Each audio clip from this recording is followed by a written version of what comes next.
Nasa linya ng ating telepono naman ngayon. Andiyan na si Bay Congressman Erwin Tulfo. Bay, Kong, good morning, magandang umaga. Bye, Aljo. Good morning, bye. Morning. Oh, morning. Kong, nasa Davao ka pa rin ngayon. Kong, anong balita natin dyan, Kong? Hindi naman, nakabalik na tayo Okay. galing sa Davao kahapon. Narinig mo ako? Opo, go ahead, malinaw. Nakabalik na kahapon kasi hindi kami tumuloy doon sa Manay, Davao Oriental. Maganda ang weather from Manila to Davao City. Nagka-problema nung papunta na kami sa Davao Oriental, medyo napakadilim na. At nag-abiso ang piloto na bumalik na lang kami dahil wala kami makita sa Himpapawid. Kasi kung magbabaylan kami from Davao City to Manay, Davao Oriental ay aabutin na 6 hours. So we decided na mag-helicopter kaso hindi nga kaya dahil ang lakas ng ulan by Aljo. Balik kami.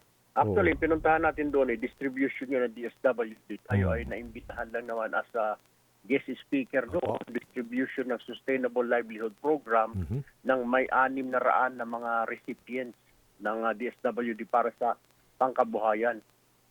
15,000 bawat individual ang makakatanggap. So 600 katao yun. Bali, aabot din ng mga 10 million mahigit. So, pero hindi nga tayo natuloy.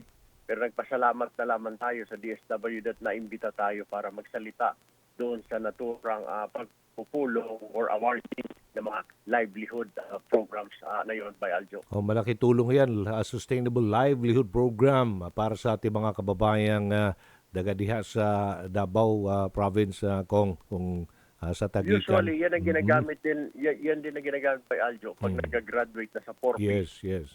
Siyempre, mawawalan sila sa 4Ps, wala na sila monthly. Bibigyan sila ng pangkabuhayan na worth 15,000 para doon sila dahan-dahan na ulit, to start, yung kanilang family na hindi na naka-dependent sa 4Ps.